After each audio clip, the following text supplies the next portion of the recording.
We just finished Mark chapter 7, 23, where it talks about the things that defile someone or the things that proceed out of our hearts. You know, out of your heart, the mouth speaks, we're told in the scriptures, Jesus said. And so we can reveal, we can understand what's in somebody by what comes out of their mouth, and that's the things that are really deeply in their heart. We'll go on in chapter 7, and it recounts the Syrophoenician woman. We read that account in Matthew. I'm not going to go over that a lot here. There's another feeding, this time of 4,000. We get to in chapter 8. In chapter 8, Peter's confession, once again, that you are the Christ. And then once again, right after that, he's rebuked, and Jesus says, "Get behind me, Satan." So we see all of those things which we've covered as we went over the book of Matthew. I think it's good. The real summation here in chapter 8 is starting with verse 34. It says, "He summoned the multitude with his disciples and said to them, 'If anyone wishes to come after me, let him deny himself and take up his cross and follow me.'" What does that mean? What did the cross mean for Jesus? It basically meant, I've come to do your will, not my will. And so when we take up our cross, it's saying, Lord, I'm come to do your will, not my will. It says, "For whoever wishes to save his life shall lose it, but whoever loses his life for my sake and the gospel shall save it. For what does it profit a man to gain the whole world and forfeit his soul? For what shall a man give in exchange for his soul? For whoever is ashamed of me and my words in this adulterous and sinful generation, the Son of Man will also be ashamed of him when he comes in the glory of his Father with his holy angels."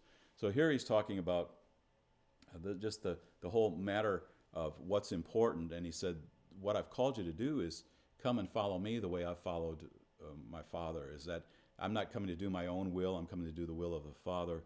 And he's saying it's not going to profit you a whole lot if you just gain everything by your own will and desire in this world. What's it going to profit you if you lose your soul? And so he's giving us eternal perspective here. It's interesting when he talks here, he says, "For whoever is ashamed of me and my words in this adulterous and sinful generation." Kind of defines the times. And in that,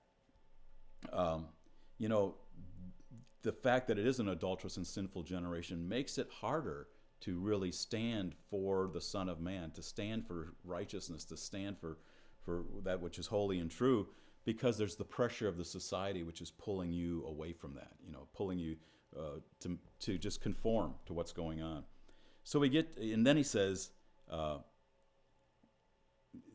Son of Man will be ashamed of him when he comes in the glory of his Father with his holy angels. And then it transitions into this transfiguration appearance that we had in Matthew. We see it here again in chapter 9 of Mark, where Jesus says, "There's some standing here who shall not taste death until they see the kingdom of God after it has come with power."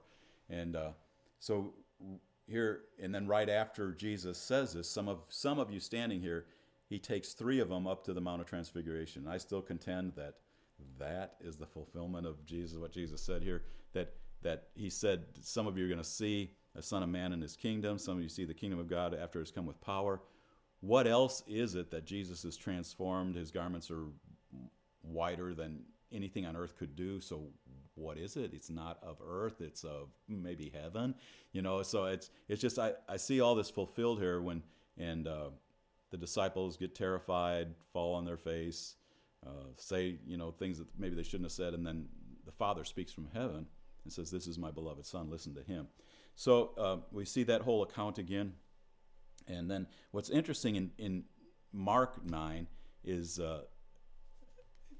in verse 8, it says, "And all at once they looked around and saw no one with them anymore except Jesus alone." So the vision of Moses and Elijah disappeared. His glorious appearance wasn't quite the same.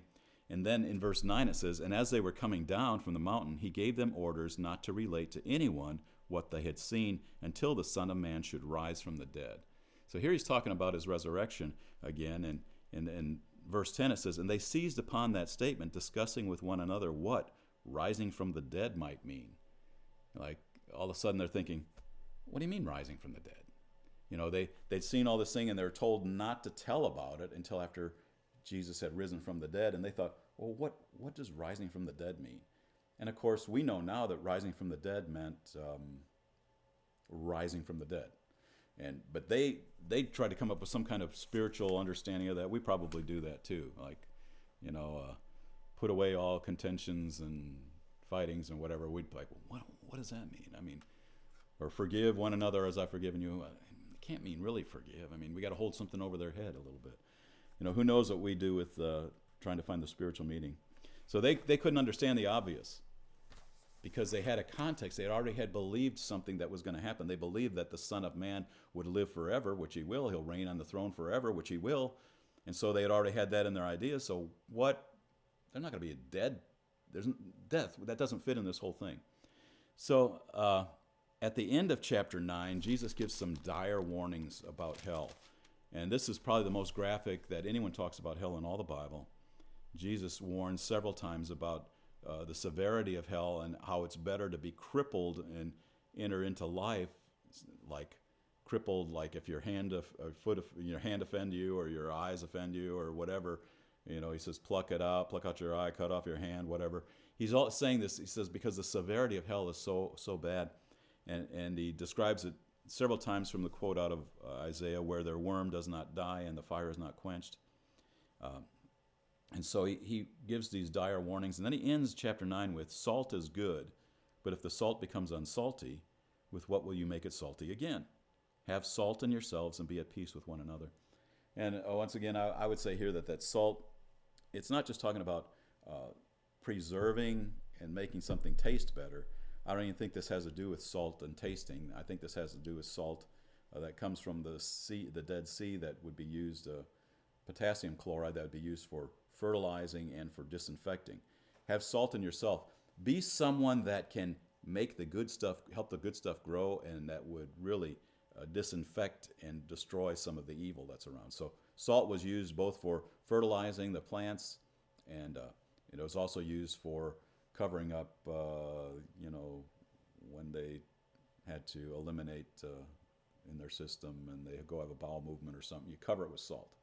And so it was used as a disinfectant, and it's used as a fertilizer. And I think what he's saying, have salt in yourself. Be salty enough that you help good stuff grow. Be salty enough that your presence will stop evil from multiplying. So that's how he ends chapter 9.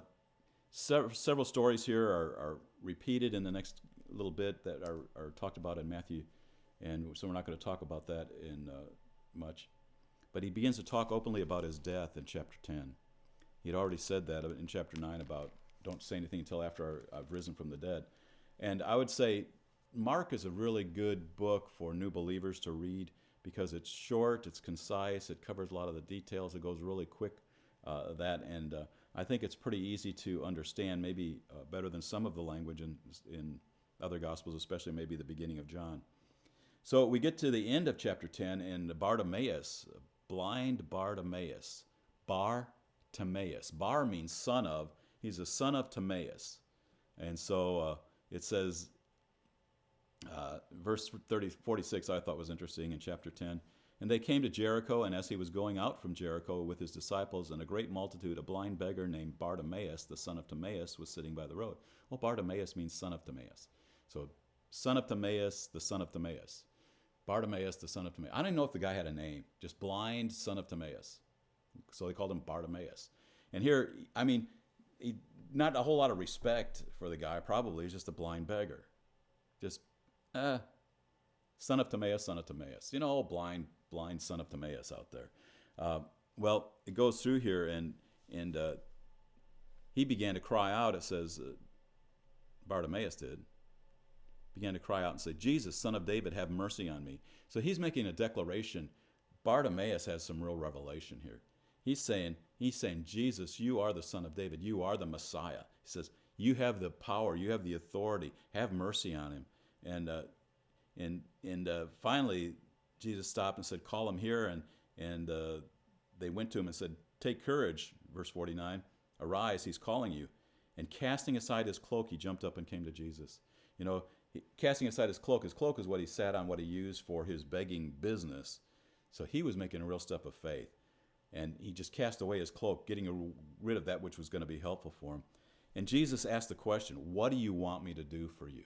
You think maybe that's an obvious thing with a blind guy coming up to it. Jesus wanted to know, you tell me, what do you want? He says, I want to regain my sight. And here it says again, You know, we see that in Nazareth there was little faith because they thought they knew Jesus. Jesus said to him, "Go your way, your faith has made you well." And immediately he regained his sight and began following him on the road.